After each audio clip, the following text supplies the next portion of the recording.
The views and opinions of this broadcast do not reflect the views and opinions of Armed Media, New Productions, and its affiliates. Enjoy the show.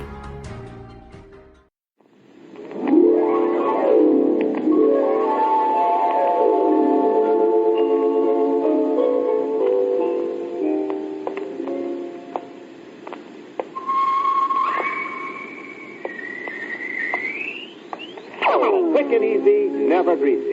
It's easy to look trim with Trim.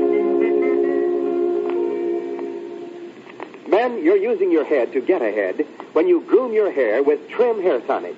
For Trim grooms hair in a handsome, natural way. Sets you apart as a man who's going places. And Trim does more than merely groom your hair. It's the first and only hair tonic made with pure virgin olive oil, nature's finest hair and scalp conditioner. So Trim conditions your scalp as it grooms your hair. Try this amazing new Pepsodent product. Yes, try Trim Hair Tonic.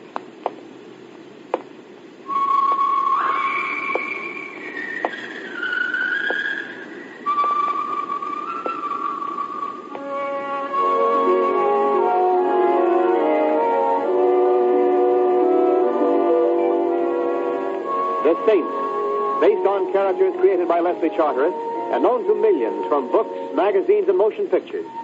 The Robin Hood of modern crime now comes to radio, starring Hollywood's brilliant and talented actor Vincent Price as the Saint. Come in. Oh, it's you again. Yeah, it's me again, Saint. I told you I'd be back for an answer. And I told you what the answer would be, McGatt. I like this town. I'm going to stick around a few more days and finish up my business here. Like I said, Saint, it ain't your business. And the boss has upped the price to $5,000 for you to skip. $5,000, Saint, just to leave town and forget you ever been here. That's not my price, McGatt. Well, then what do you want? Go on, make an offer. I want the man who killed John Daniels. Daniels? Treasury Department guy? Yes. What do you got to do with him? He was a friend of mine. I want the boy who cut him down, McGarrett. That is one boy you ain't gonna get, Saint. Oh, the big shot did it himself, The big shot did it himself. And then I'll settle for him. You settle in your grave first. You're gonna have to make an awful lot of first downs step across that goal line, Mr. Templar. Oh, I've got some trick plays I expect to use. Deception against power. It sometimes works, McGarrett. I always heard you were a smart pants. I guess I heard wrong. You think I'm tough? Tough enough. Well, just wait till you see what you got to go through before you even get within hog-calling distance of the big shot, Saint. What'll you see? And to top it off, there ain't but two guys in this town even know who he is. Who are the two, McGarrett? Goodbye, Saint. Martini and Shaw are the best undertakers in town. Who are the two guys who know who the big shot is, McGarrett? Don't come no closer, Saint. This gun spits poison. Lead poison. Yeah, that gun looks good on you, McGarrett. It sort of rounds out the picture of what the well-dressed bum is wearing this season. Stay where you are, Saint. I'll show you what the well-dressed snooper wears in this town. A perforated vest. Now keep back there. Keep out. Thank you. I'll add this piece of lethal hardware to my collection, McGarrett. And if you don't start the sort of conversation piece I want to hear, you go into my collection, too. I don't know nothing. I know, but I'm not interested in your lack of formal education. It's the name of two people I'm concerned with. I don't know. Oh, my arm. Let go of my arm. The names. It was a dame. She knew Mr. Pig. The only dame he ever went for. Dame named what? Rose Taylor. Let go of my arm. The other name. Kill me if I tell. I'll kill you if you don't. The other name. Al Boston. Al Boston. Yeah, go. Let go. Very well, McGarrett. Rose Taylor and Al Boston. I warned you, Saint. You ain't scoring against this team. You better get... I heard you, McGarrett. Now, as my old grandmother used to say, out, bum, out.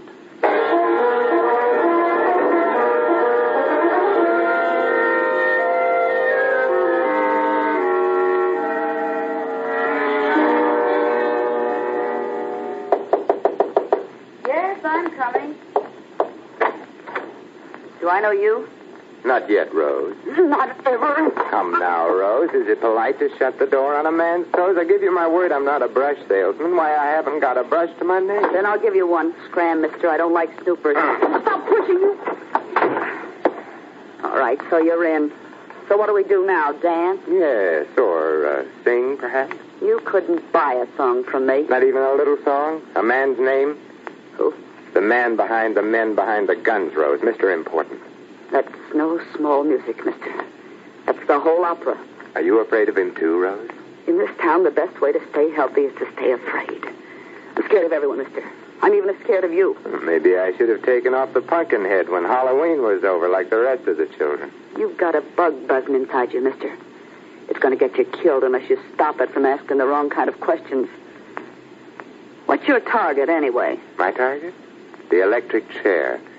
And I intend to dump my ammunition squarely in it. A man named John Daniels was killed by a man I'm going to meet very soon. You're dead, mister. You're all dead. All that's needed to make it legal for the buzzards is for you to lie down. Oh, you're dead. Well, as long as I don't know it, it won't hurt me. You better go. If anyone knew I was within 10 yards of a guy as red hot as you, mister, they'd burn me down, too. Please, go. Where can I find the big shot? I never heard tell of any big shot. You're barking up the wrong tombstone, mister. You're a morbid little girl, aren't you? Like I said, in this town, death is always looking in on you. Anyone you meet can be the butcher, even you. Now go, I'm scared. What if someone tailed you to me? What if... What's that? You were tailed. You must have got into the fire escape and... Down, get down. Rose. You were tailed. You... Rose. Yes. Yes, I was tailed. Too bad you were the one who had to be tagged.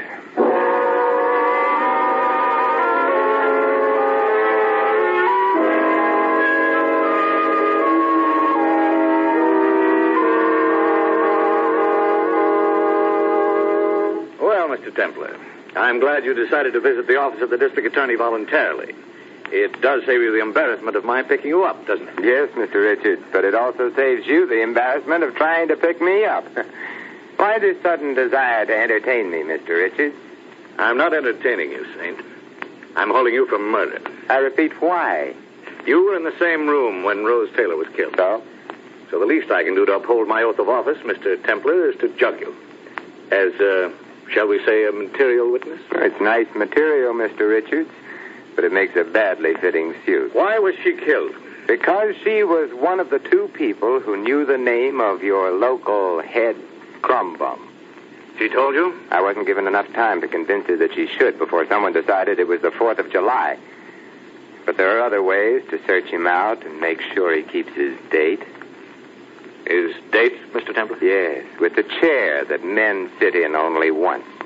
A certain John Daniels was a friend of mine from childhood. I was a pallbearer at his funeral, Mr. Richards. And so? The bullet in his back made his coffin awfully heavy. And it got heavier in retrospect when I heard the district attorney had called the case closed. I had to close it. I'd gone up every alley, and they were all dead end. There were too many live cases that needed my staff's attention. I know, so I'm playing it my way. I've gone up the same blind alleys in the past few days. Now I'm in an alley with a freeway at the end of it. You mean you know who killed Daniel? Yes, Mr. Number One, the big shot himself. Now all I have to do is learn his name. Is that all? And, of course, take him. Yeah, I ought to lock you up for your own safety. You should, but you won't. In fact, you can't. No? No. Because I took the liberty to do a little press agenting. You what? I told the newspapers that I'd be here both today to have a talk and tomorrow morning at 10 o'clock to deliver a murderer. The people in this town might not approve of your not giving me the chance. All right. Until 10 tomorrow. I'll expect you, Mr. Templar, with or without your victim. I'll be here. I know you'll be here, Mr. Templar. The only question is, will you be here dead or alive?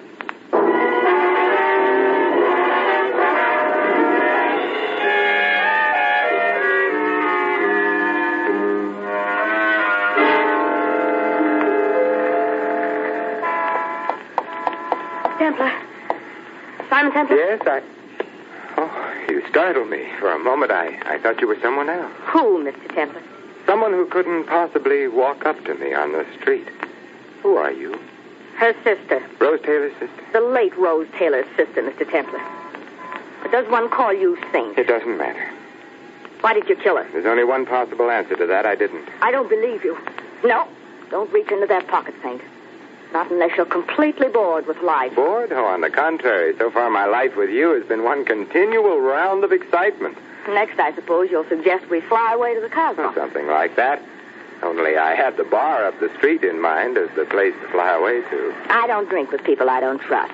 So let's fly my way. Come. And in case you're thinking of lingering, remember I've got a hand on my pocketbook. And a finger that isn't convinced you didn't kill Rose. I bet it's a 25 with a mother-of-pearl handle. You win the bet. It's a small gun, but when the bullets hit, they feel big. Come.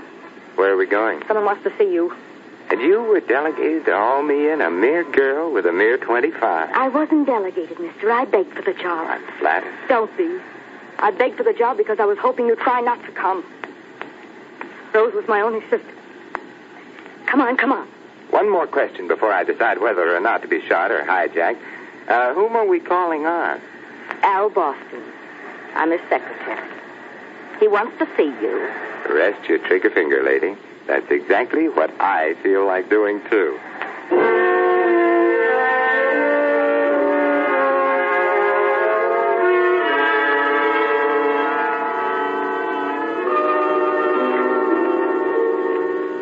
Hello, Al. Well, my old buddy, the Saint. I had Jackie bring you over because I want to warn you to lay off, Saint. The last time you warned me to lay off, Al, you wound up serving time. Well, I've smartened up, Saint. I don't bite off more than I can swallow no longer. Now, what's making your ear itch? Who's the big boss, Al? For how much? You mean you'll tell for money? Can you think of a better thing to get paid off in? I told you I've smartened up. I don't squeeze triggers for a living no more, Saint. Oh, what type of wrongdoing do you specialize in now, Al? I'm in charge of the big boss's books. You mean there's penthouse and Cadillac money in that? Well, that depends on how the books are kept, Saint. I've got a system. And the only guy knows who the big boy is. And I'm the only guy knows what his take is. He trusts me like a Siamese twin. And you repay his trust by robbing him. It's all in the racket. Like I've been telling you, I've smartened up. Nobody knows it, Saint, but your pal Daniels was here in town on my private invitation. You mean you sent for the Treasury Department? Sure. It's like this. The big boy pulls in 7 figures a year on his businesses. And naturally, he don't pay no taxes to Mr. Whiskers. No, naturally. There's a fortune to our uncle in back tax stuff. Only our uncle don't know he's got it coming. So I thought he should. Out of patriotism, of course. Yeah, out of patriotism. They always treated me so nice in Leavenworth. Out of patriotism and 10%, Saint. 10%? Yeah. That's what Uncle Sammy's gotten me in for helping to catch a tax dodger. Trouble was, the boss got wise to what Daniels was up to and gave him one through the lungs. Well, how fortunate he didn't get wise to you, Al. Yeah. But I've smartened up, Saint. I've smartened up. The package just came out. Feels like ledgers. Oh, yeah, I've been expecting that, Jackie.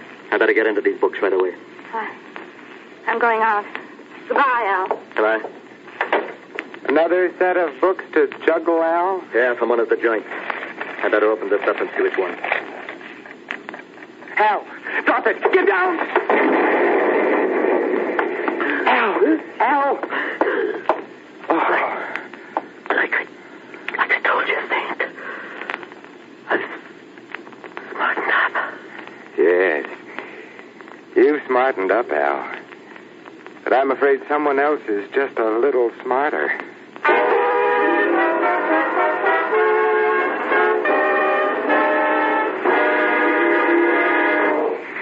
You are listening to The Saint, starring Vincent Price. Men, here's a tip.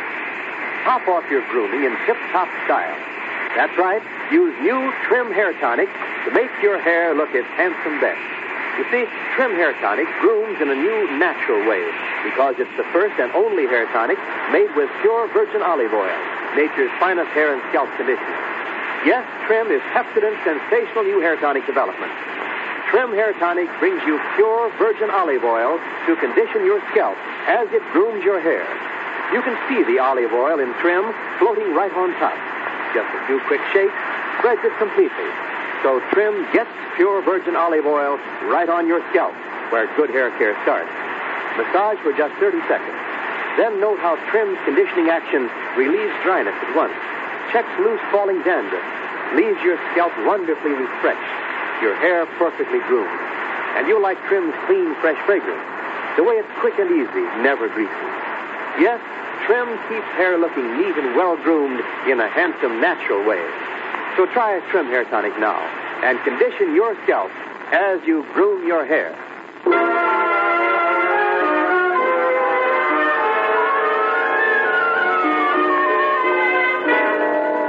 We continue now with Vincent Price as the Saint.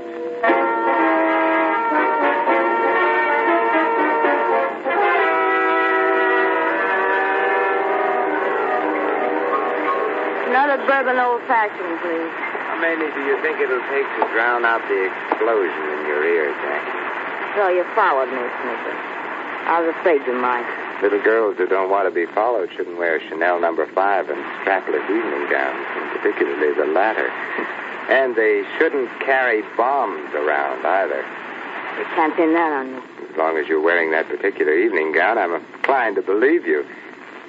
But you did serve up the bomb, didn't you? Books. I didn't know the bomb was there. Tell me, Al, is he... Yes, Mr. Boston is deader than the city he named himself after. There'll be others unless you... I know all the answers but that one. And even if I did... You wouldn't tell me. How right you are. I'm too young to die like Rose did. I'm not in any racket. I don't know it.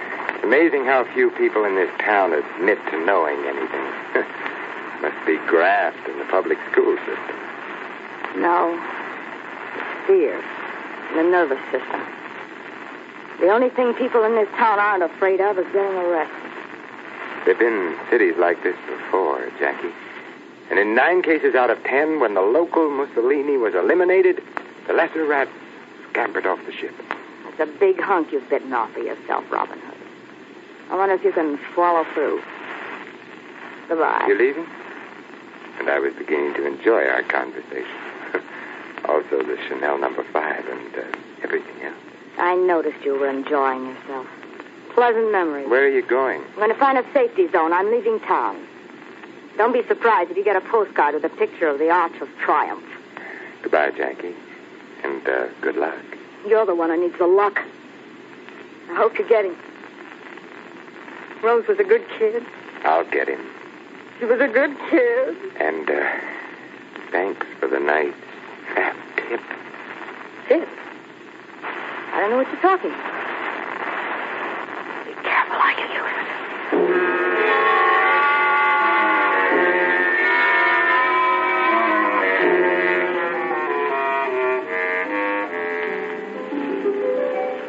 Well, Mr. Templar, how convenient of the newspaper to keep its reference files open at night. Are you a professional busybody, or have you an axe to grind, too? Oh, dear me, I'm not a busybody, Mr. Templar. Nor do I have an axe to grind. Merely a gun to shoot, Mr. Templar. You know, someday, somewhere, a man will come up to me on a dark street and merely ask me for a light. I doubt it. I'm afraid your saintly stay in this world of tears and chaos is drawing to its close, Mr. Templar. This time you've poked up the wrong fire.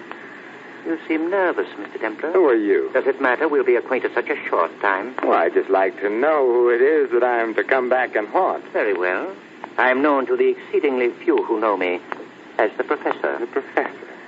I've had guns pulled on me by cops, cranks, crooks, and coroners, but I believe you're the very first professor. I don't mean to disillusion you, Mr. Templar, but I was merely an assistant professor. Oh, I'm still impressed. If you don't mind, the car's over there. After you, Professor. Please, no jokes. I assure you this is a most serious matter. Come. Here we are. You will get in, please? Oh, after you. Oh, no, I forgot. You're not in much of a mood for joking, are you? No. Not unless the joke is mine. Like this one. Oh. You hit him just a little harder, boss. You could have saved yourself some bullets. I pay you to drive the car, Stephen, not to offer suggestions. Okay, boss. Where to, the country? First, we'll go to the place, Stephen. There are some questions I want Mr. Templar to answer. Questions that may require a soundproof room.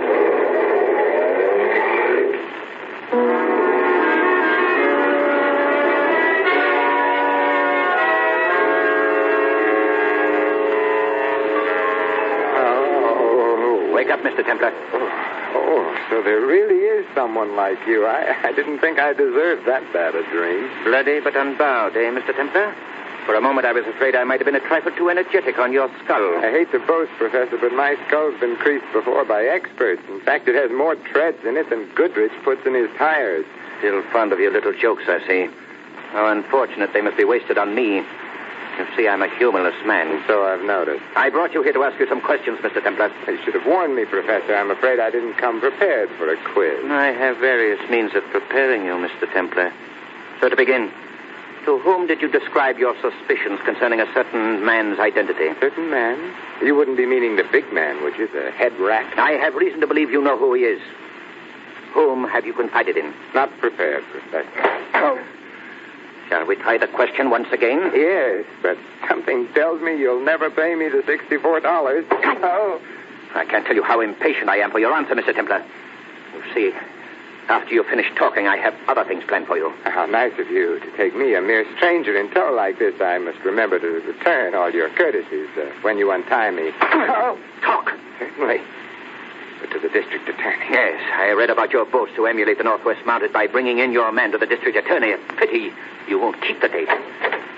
What is it, Stephen? I thought you might be wanting me for something, boss. No, Stephen. When I want you... Stephen, the door. How many times must I tell you to keep it closed? You fool. You know how I feel about an open door. But no bugs came in, boss. There practically ain't any this time of the year anyway. You tell me, a former professor of entomology? Assistant professor. Leave, Stephen. Leave at once before I do something we'll both be sorry for. Okay, boss, okay. Fool. You know, it took me a little time to catch on to your particular type of insanity, Professor, but I see it all now. Do you, Mr. A Templar? professor of entomology, eh? The study of insects.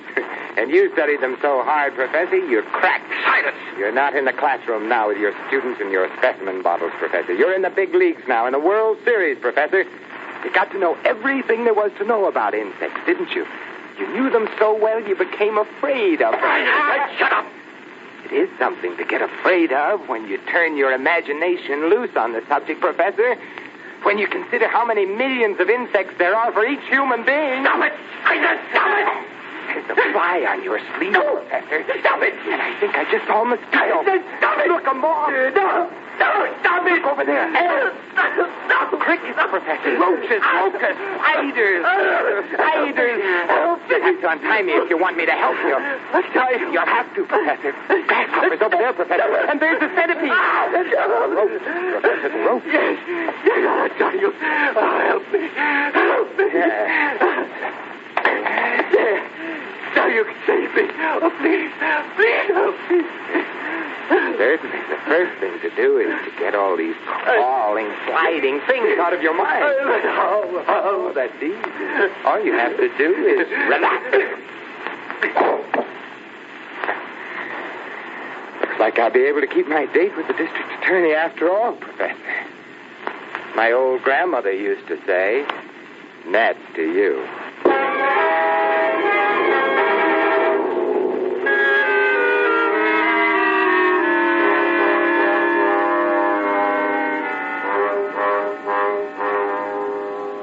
So you kept your word, Mr. Templar. You're here. And alive. Yes, I'm here. Despite the obstacle course of desperados I've run through since our last little talk, Mr. Richards. I'm sorry to say I don't see you a prisoner, Mr. Templar. As I recall, you were to dish up the head crumb bum. I suppose you couldn't bring him in. No, I couldn't bring him in. You see, he already was in. I beg your pardon? Don't beg my pardon, Richards. It's the governor's pardon you want, and you know, I don't think you'll get it. Are you crazy? No, just slow-witted, it seems. Being a district attorney is a wonderful cover-up for a crumb bum, isn't it, Richard? You're insane. Am I? You sound insane, Mr. Templar. Rushing in here, threatening to kill me, calling me a crook, and demanding money. Oh, I see. Of course, I'd be perfectly willing to forget all of these things. And the various other offenses I find it so cozy to dream up. If you'll just quietly leave town and pretend you were never here. You mean just force from my memory some of the happiest moments of my life, Mr. District Attorney? Oh, no, you're asking too much. Then it looks as though we've reached a stalemate, Templar. Unless, of course, one of us chooses to get violent. Once I catch a murderer, Mr. Richards, I leave all further violence to the state executioner. Once you catch him, Templar. Right now, you seem to be in the disturbing position of the hunter who caught a tiger by the tail. Put up your hands. Huh? Oh, you mean over my head? Your bug-crazy professor made me keep them at my sides. Templar, who gave me away? It was a remark I heard, Mr. Richards. I was told that the only thing in this town people aren't afraid of is getting arrested. So? So I checked Mr. District Attorney's record in the newspaper files. You have an abominable batting average, Richard. People, your people, were literally getting away with murder. Yeah. How clever of you to notice. You controlled the gang because you could set them free, and so you also controlled the racket. I know. But you still have to prove your story, Mr. Templar. Oh, it's already done. I took the trouble to switch on your intercom, Richard. I'm afraid our conversation wasn't very private. Why, you... And now, Mr. Richards, our personal business. Before the police get here... Keep your Mr. hands up Richards... high. Certainly. Certainly. Is this high enough? Or shall I raise them higher so I can reach this chandelier?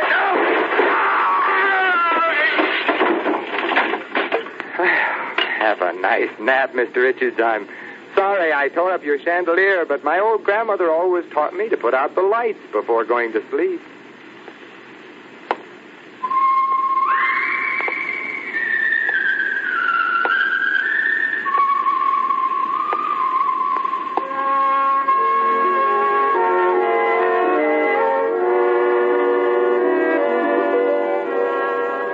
Our star, Vincent Price, will be back in a moment. If you're a man who's going places, you want to look your best. So try new Trim Hair Tonic. It conditions your scalp as it grooms your hair. Yes, Trim's the amazing new Pepsodent product. It's the first and only hair tonic made with pure virgin olive oil, nature's finest hair and scalp conditioner. Ask your barber for a professional application of Trim Hair Tonic. And get a bottle at your favorite toilet goods counter. Ask for Trim. It conditions your scalp as it grooms your hair. And now, Vincent Price. Ladies and gentlemen, it was Robert Blair in the 18th century who best expressed the fate of our greedy Mr. Richards when he wrote these words. O cursed lust of gold, when for thy sake the fool throws up his interest in both worlds, he's lost in this, condemned in that to come. I sincerely hope you enjoyed tonight's show and will be with us again next week for another adventure of the Saint. Good night. Tonight's story of the Saint was written by Michael Cramoy. Music was composed and conducted by Bill Fontaine. Vincent Price is appearing by courtesy of Universal International Pictures, producers of Ride the Pink Horse. Stay tuned in now for The Whistler, which follows immediately over most of these stations. And join us again next week at the same time for another adventure of the Saint, the Robin Hood of modern crime, brought to you by Trim Hair Tonic. T-R-I-M. Yes, Trim, the first hair tonic with pure olive oil. T-R-I-M. Trim conditions your scalp as it grooms your hair. T-R-I-M. Trim Hair Tonic, quick and easy, never greasy. It's easy to look trim with Trim. Wendell Niles speaking. This is CBS, the Columbia Broadcasting System.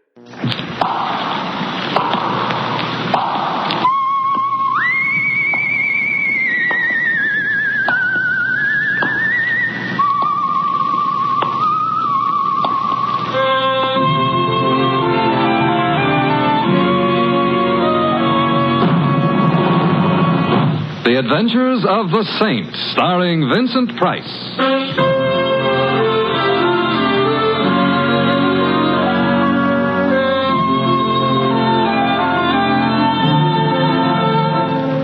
The Saint, based on characters created by Leslie Charteris and known to millions from books, magazines, and motion pictures.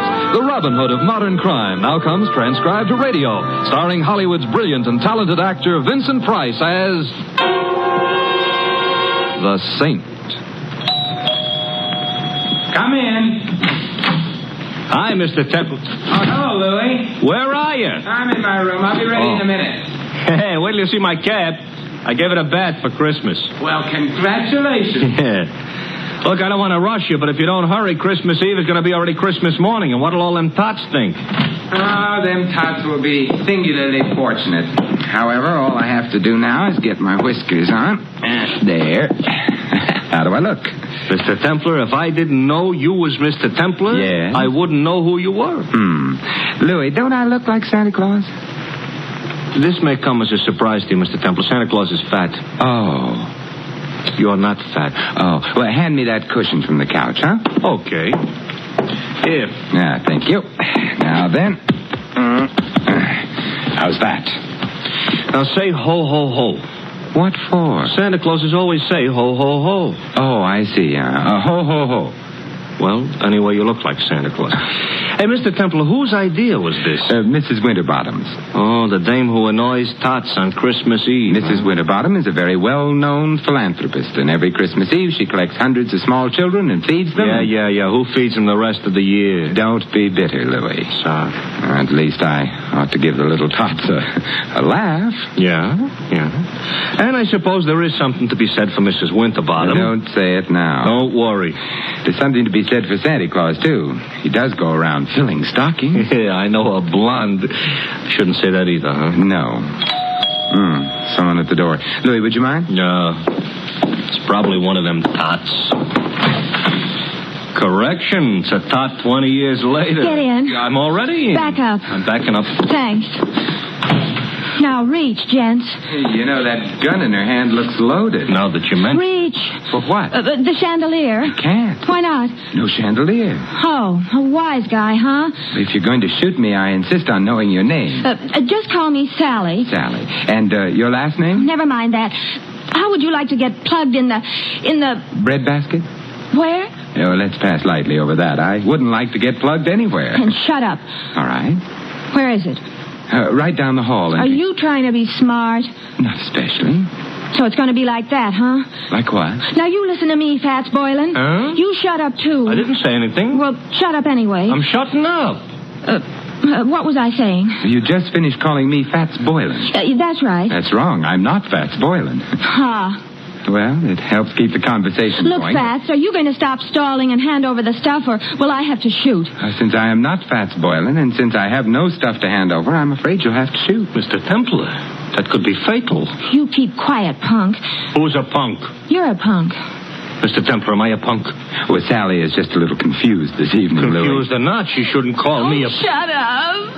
Oh. You don't have to start bawling. I am not bawling. I am... You were just about to shoot me. Well, I know, but then you'd bleed. Oh, I'm sorry. I can't stand the sight of blood. Why don't you strangle him? Louis, don't be unkind. It seems to be the doorbell again. No, wait. Oh, it's very impolite to keep people waiting. But I must have been followed here. Sally, look, stop illustrating a point with that gun. It might go off. I don't care. But then I'd bleed. But where can I go? I've got to hide. Well, try the kitchen. All right. Oh, come on in. It's open house tonight. Well, my old pal, Fats I am not. Boylan. Although I'm beginning to waver. Perhaps I am. Simon, the split personality. Who are you? Well, Joe Hudson. You remember your old pal, Hudson? Hudson. Well, I must admit you look like a hornet, but your lines aren't as nice. Look, if I'm your old pal, why don't I know you? Oh, that's easy. We never met personally. Well, how else can you meet? Ignore that. But if we haven't met personally or otherwise, how can I be your pal? Oh, I was just being friendly. Besides, you got something for me. I have? Great little kidder, ain't you, Fats? Ain't he, pal? Now I feel better. I'm a pal, too. Look, I wish I deserved your delighted choice. Look, just leave me have the stuff, and then I'll get... Stuff again. What stuff? Am I going to have trouble with you? The door behind you is open. Why don't you use it, huh? In that way, nobody will have any trouble. I'll use it after. After what? Such like that, huh? Ever see one of these before? I'm afraid I'm going to disappoint you, but the answer is yes, I have. Good. And you know how it works. It shoots bullets at guys. Guys who get bullet shot at them have a habit of dying. Really? Well, then perhaps you'd better not shoot that gun at me. I won't. So gimme. So I ain't got. Well, that is you ain't got. Thanks, Louis. Basic, I ain't a patient man. Hand the stuff over, or I don't have any stuff. Or you get shot. I'd bleed. Who cares? I do. I hoped you might. However... This could be a stall. This could be trouble, so you... You can't shoot him. Why not? It's against the law. I read it in the papers. It's against the law. Yeah, I believe you. Oh, well, so that's okay. Yeah, but I like doing things against the law. Oh, well, you could go to jail. I already been there. Well, for shooting somebody, they'll hang you or something. If somebody told them. Well, I would. You would, huh? I would. So maybe I'd better shoot you first. Well, I wouldn't want to deprive Mr. Templar of the privilege. Well, Fats, It's your last chance. Oh, not that phrase. Also, I still don't know... So it looks like I'm going to break a law. Hey, who did that? You did, you dope. I did not. This here's a plan. But you won't get away with it. Goodbye, Mr. Hudson. Mr. Templar, who made with the artillery? It must have been Sally. She's in the kitchen. She can stay there. She saved our lives, Louis. Yeah, but maybe by now she's found out she likes to shoot guns. Let's hope not. Hello. It was nice of you to frighten Mr. Hudson off. I did? You did. I didn't hit anybody? No. Oh, I'm so glad. Hey, I've got her. She's out cold. Come on, I'll put her on the couch. Yeah. Come on.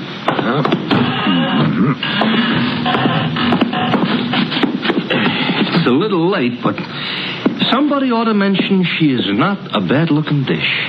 You've mentioned it.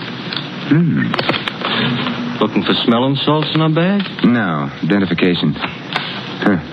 Here's a driver's license. Her name is Sally Walters. Address 49 Arden Drive. Social Security card. She's a secretary. That's what I need. Take it back. She's coming too. Better put the bag back. Yeah, but keep the gun, though. There's still some bullets in it. No, we don't want her to know we went through her bag. We're ashamed of ourselves? We're going to pay her a visit. She ain't home. But she will be after she leaves here, and then perhaps we can find out what keeps the home fires burning.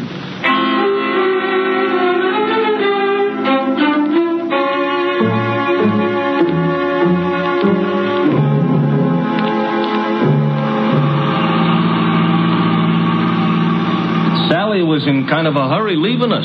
So she was. Mr. Templar, don't look right, Santa Claus chasing a blonde. I'm not chasing her. Technicalities will get you no place. Hey, this must be it. 49. What is she a secretary of? The Treasury? I suspect this is where she works, Louis. She works overtime, huh? Yeah, and probably sleeps in. Come on. Yeah. I hope that nobody is peeking because they'll think Santa Claus is off schedule. I think perhaps I can manage without the whiskers. Yeah. Ouch. Now you look like an imposter. Yeah. Will you ring, Louis? Okay. You know, this is the type house I got a feeling Santa Claus would have to use the servants' entrance. Yes. I'm Simon Templar. You are? I am. There's nothing I can do about it. Mr. Templar, all butlers are like him? I doubt it. I think he's been practicing. Haw. Well, good night, then. I think not. Would you mind removing your shoe from the door? I would. You might at least have shined it. Humphrey, whoever is it at this time of night? No one, madam. Oh, but such an interesting-looking no one. Santa Claus, you've lost your whiskers. I haven't. They're right here in my pocket. How nice. Actually, my name is Simon Templar. I'm Carla Worth. This is Louis. Hi. Oh, I mean... Hi. Be kind to the peasants type. Did you want to see me? Now that I've seen you, yes. Well, come in then. Thank you. But, madam... Humphrey, go away. Yes, madam. Humphrey's such a problem sometimes. Shall we?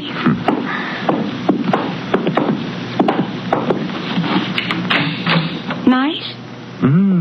Yeah. Fire in the fireplace, books on the bookshelves, port in that decanter. Yes, would you like some? No, thank you. I just wanted to be sure the accessories were all correct. Someday, maybe I'll find some other wine besides port in the decanter. I dream. Simon, are you the one who found them? It's beginning again. Found what? My jewels, of course. Have they been lost? Simon, they were stolen. You know that, don't you? Should I? I've heard of the saint, Simon. I didn't know he was also a Santa Claus. Oh, it's a fleeting impulse. When were your jewels stolen? This afternoon. You see, Claude, my husband, that is, bought me them for Christmas. Santa Claus. Louis. Sorry. We decided to have the party this afternoon. We thought it'd be nice to have a quiet eve, so we did. The jewels were in quite a large box. There were quite a lot of them. And? Claude had hired a Santa Claus, but before the party was over, Santa Claus had disappeared. So had the jewels. Well, there must have been some precautions. Oh, there were several detectives. But the Santa Claus said he was going out to get some air while the party was on. He never came back. But he didn't have the jewels on him. The box was locked, and it was too large for the detectives not to have noticed. I see. The name of the man hired to play Santa Claus was, of course, Pat Boylan.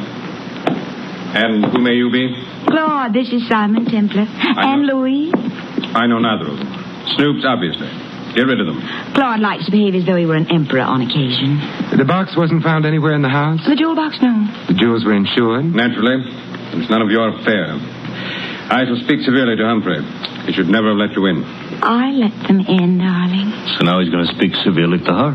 We'll go quietly, except... Mr. Worth, what is Fats Boylan's address? I have no idea. Good night. Good night, Simon, and I'm sorry. So am I. I'll show you out. Thank you. Wow, wow, wow, wow, wow. Pronounced Carla Worth. Yeah. What do we do now, Santa Claus? We get into your nice, clean cab and... Hey, wait a minute, Louie. Now we're going to find out what became of Sally. Simon. Well, good evening, Sally. I overheard. Fat's address is 17 Beale Street. 17 Beale. Yes, I've got to get right back to the house before anybody notices. Goodbye. An awful short visit. But long enough. Now we're going to visit Mr. Boylan? I think so. I hope he ain't so handy with a gun as the rest of these characters. He may be, he may not be. Now I'm all cheered up. But there's one thing I'm sure he isn't. What's that? Fat.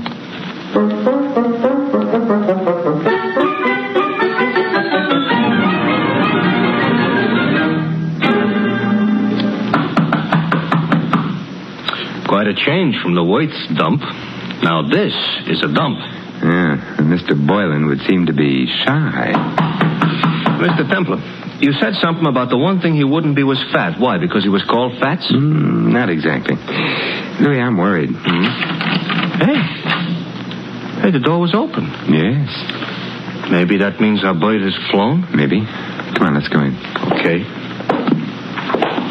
I ain't usually so poetical, but the light's on. Yes. And the room looks funny. Looks like a hurricane came to stay for dinner. And remained for 6 months. Somebody was looking for a jewel box? And someone obviously didn't find it. The extent of the search indicates that. Nothing was left untouched. It's a funny smell in this room, you know. A couple of funny smells.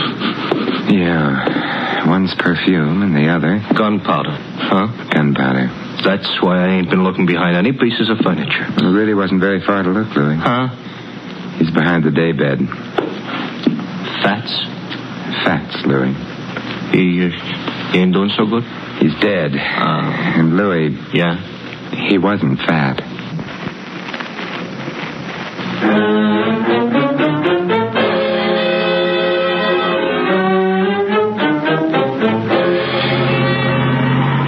Mr. Templar? Yes, Louis? We're being followed. Since we got out of Boylan's place. That's interesting. Louis, stop the cab. That'll make it easier for whoever's following us. Exactly what I want. Even on Christmas Eve, this shouldn't happen. Now what? We get out. Don't look behind you. Start walking. Here is a nice, lonely street. Everybody else is home hanging up stockings. I wouldn't mind hanging up stockings myself. Who do you think it is? I think it's our friend Hudson. Oh, I just lost 5 pounds. You mean the guy that was chasing Sally, who was all ready to shoot us until she made the explosion? A neat reminder. Oh, you think he wants our money or our life? Possibly. What kind of an answer is that? In here, quickly. Mr. Temple, this here alley is full of garbage cans. It's also dark. You don't have to see garbage cans to know they're around. Hudson? Yes. Good evening, Hudson. Huh? Don't turn around. I've got a gun on you. Hey, I don't like it. Louis, take Mr. Hudson's gun away from him. Okay. Got it, Mr. Templar. Good. Aim it at him. Hey, now, wait a minute. You can't shoot me with my own gun. Why not? That ain't tactful. What other gun could I shoot you with? Your own. Hey, you mean you ain't got a... Oh, mister, you were a liar. And on Christmas Eve, too. Hudson, who hired you to follow Sally and me? That was my own idea. Louis, Mr. Hudson isn't being friendly. He ain't, huh? He ain't. Therefore... Hey, don't lose your heads, fellas. We've lost patience with him, Louis. We have? Shoot him, Louis. He's beginning to bore me. He's beginning to... I should shoot him? Yes. Fatal? Fatal. Okay. Except I don't know what my wife and 6 kids are going to say. You haven't got a wife and 6 kids. No, wait a minute, please. Louis, we're being cruel, prolonging Mr. Hudson's agony. Put him out of it. Now, wait a minute. Who hired you? Mrs. Worth. Mrs. Carla Worth. You quite sure? Strike me dead. That is, don't strike me dead. Look, if she didn't, why would I say she did? You have a point there. But why should she have wanted you to follow Sally? Well, she had an idea. Her husband and Sally were kind of, decorating their own little tree together. I couldn't put it more tactful. I see. So if you got enough divorce evidence, Mrs. Worth could hold up her husband for plenty of alimony. No. No? Oh, Mrs. Worth is the babe with the dough. Mr. Worth is a very well-educated bum. Indeed. Huh? It's interesting. Louis, let me have the gun. Yeah, here. Wait, I just told you the truth. I'm sure you did. Mr. Templar, that's gratitude? It's necessity. Oh. We need him out of the way for a little while. He's out of the way. Now, Yeah? Now we're going to find out who else knew that Fats Boylan was thin.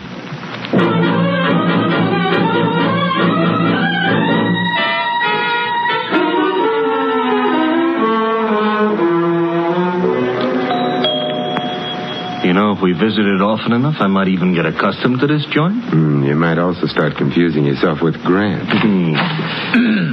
Good evening, Humphrey. I'm sorry the family retired for the night. Well, it is late, I know. I wish to retire myself. Why, Humphrey, you don't look 65. Good night, sir. Aren't you going to ask us in? No. Why, Humphrey, I thought you and I were going to sing Christmas carols together. Let go of me. Shut the door, Louis. Okay. I shall complain. All right, but not now. Mr. Templar, I'm going to wear that gun out, hitting people over the head with it. And I couldn't have him warn anyone we're here. Why, we're going to burgle the joint? In a way. Huh? And the kind of description would be search the place, Louis. Oh, for what? Oddly enough, something that can't be seen or touched. Sounds like a ghost. Yes, and in a way it is. The ghost of a murderer.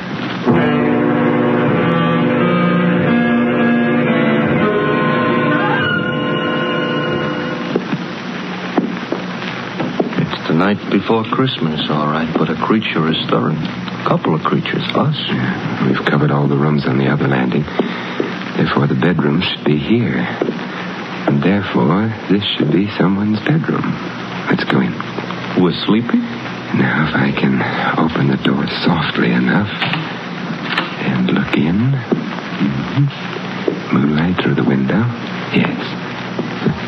The dressing room. Door beyond would be the bedroom proper. Proper is not a word we're in any position to throw around. We'll have to go in to the dressing room. Come on, Louis. Okay. Wait a minute, Louis. Inhale. Mr. Templar, I don't usually take breathing exercises in the middle of the night. Louis. All right. I'm inhaling. Well? Perfume. Familiar? I could learn to love it, but no. Well, then out we go. You didn't care for that perfume. It didn't tell me anything. What do you want perfume should tell you? Who killed Fats Boylan?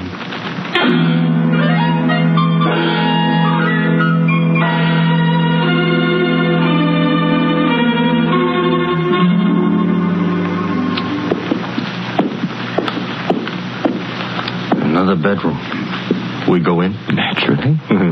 For a bachelor, that ain't the word you should have used. I'm beginning to get worried about this. Supposing somebody screamed. Pull yourself together, Louis. Okay. After all, like the poet says, strong heart never won fair maiden. You mean faint heart. All right, so for dinner I'll eat dog food. Now. Another dressing room. Well? Hey, Mr. Templar. Yes. The same perfume we noticed. Oh, don't be frightened. Why, Simon, what are you doing in here? Louis and I have been testing perfumes. It's the middle of the night. You awakened me. I'm sorry. I'm even sorrier about something else. What's that? The perfume you use is very distinctive, Sally. I supposed to say thanks? No. Because the last place Louis and I noticed it was in Fats Boylan's room. Minutes after he'd been killed. Oh. Not good, Sally. You're making all this up. No. This bottle of perfume will be evidence. But I didn't kill Boylan. You must be joking about that. I don't think a jury would find it funny. You knew about Boylan stealing the jewels. You must have helped him. I didn't. But then you found yourself being trailed by Hudson, who'd been hired by Mrs. Worth. You were afraid he'd discover the connection between you and Boylan. That's why you came to my apartment. No. Oh, yes. You hoped I'd throw Hudson off, perhaps frighten him. In the meanwhile, you could get to Boylan, get the jewels from him. That isn't true. But when you got to Boylan's place, you found him already dead, and the jewels gone. I didn't. It would be much better for you that way. What do you mean? You wouldn't be liable to a first-degree murder charge. But there were detectives here while the party was going on. Boylan couldn't have stolen the jewels. They saw him leave. He didn't have them. He did have them. He was playing Santa Claus, and he was a thin man. Santa Clauses, as Louis pointed out to me earlier tonight, are fat. Therefore, Boylan entered this house wearing padding underneath his costume. He left it with a large jewel box in place of the padding. That's how he did it, Sally. You're smart. You found Boylan. You knew his address. Therefore, you'd hired him in the first place. And therefore, also, a jury would believe you'd killed him unless you tell us who did. Well, all right. I'll tell you. There's really no need, my dear. Oh, Claude. Hey, Mr. Templar, tell him to point the gun someplace else. Mr. Worth, point that gun someplace else. I prefer this direction. You were saying, Mr. Templar, about the jewels? The jewels were insured. Therefore, you, Mr. Worth, arranged to have them stolen. Indeed. Indeed. In that way, you could retain the jewels, the insurance money as well, and not worry very much whether or not your wife divorced you. Clever. Boylan is dead. How true. You had to see to that, didn't you? Otherwise, he might have blackmailed you for the rest of your life, or for whatever money you got out of the entire crooked deal. I can see 2 other deaths. Yours, your friend. And Sally? You going to kill her, too? That depends, I should think, on Sally. Claude, I never knew you intended to kill anyone. No need to play the ingenue quite so strenuously, my dear. You were in on most of it. But not murder. I'm afraid Mr. Templar's pessimism is justified. I shall have to include you. But however did you get onto her, Templar? Her perfume. To be precise, this perfume. Well, you got him in the eye. Yeah, I hope this gets him someplace more effective.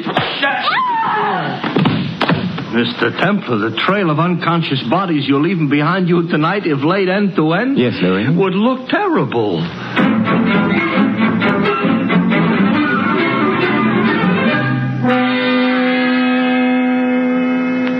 Simon. Yes, Carla? You've been very sweet. Even without your whiskers, you've been sort of a Santa Claus to me. May I? Oh, with pleasure. Well, I never knew Santa Claus could kiss like that. Santa Claus is no saint. Yes? Oh.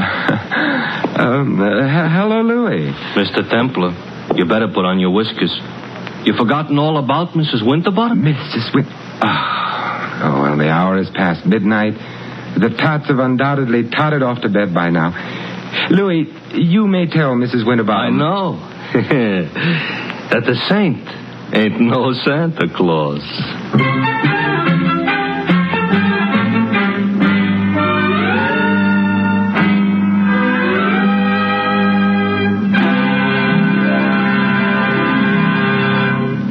You have been listening to another transcribed adventure of The Saint, the Robin Hood of modern crime. Now, here is our star, Vincent Price. Ladies and gentlemen, all of us who live in the United States are aware of the spiritual values of American life, our factories and machines and luxuries. But there is another side to American life, a side made up of spiritual values. Our country was founded upon faith in God. In the Declaration of Independence, it states that men were endowed by their Creator with certain inalienable rights. Thus, religious faith is part of the very foundation of American democracy, and one of our most precious national heritages is freedom of worship. By exercising this freedom, you and your families can enjoy the spiritual pleasures that come with church or synagogue attendance. Moreover, your religious leaders stand ready to give you their help, whether you need personal or family guidance. And if you suffer the loneliness natural to a newcomer to this country, the churches of your faith will welcome you. We all know that without spiritual values, the other advantages of American life have little meaning. Without faith, the family and the community become unstable. Without faith, the individual denies himself the peace and guidance of religion. The doors of your churches and synagogues are open to you. The freedom to worship as you please is yours. And so America's religious organizations invite you to find yourself through faith and to come to church this week. And may I wish you all a wonderful Christmas, and for the world, peace in all the years to come. This is Vincent Price inviting you to join us again next week at this same time for another exciting adventure of the Saint. Good night.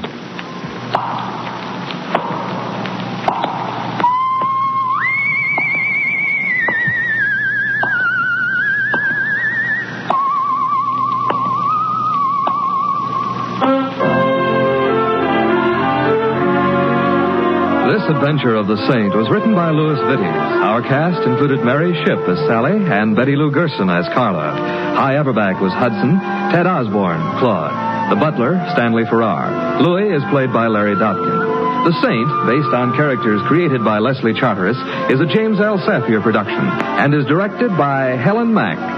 Vincent Price is soon to be seen co-starring in RKO's production of His Kind of Woman. All you Saint fans will be glad to know that the Saint comic books are on sale at all newsstands. Your announcer, Don Stanley. 3 chimes mean good times on NBC. For your Christmas Eve listening pleasure, there's another broadcast of NBC's Sunday hour-and-a-half extravaganza, The Big Show. There's a whole Christmas stocking full of stars, including Tallulah, Jimmy Durante, Ed Wynn, Charles Boyer, Robert Merrill, and many more. Tonight also means your weekly visit with the Harris family on the Phil Harris Alice Faye Show. Be sure to hear this special Christmas program later today on NBC. Happy holiday, happy listening. Happy holiday, happy listening. NBC wishes you a season of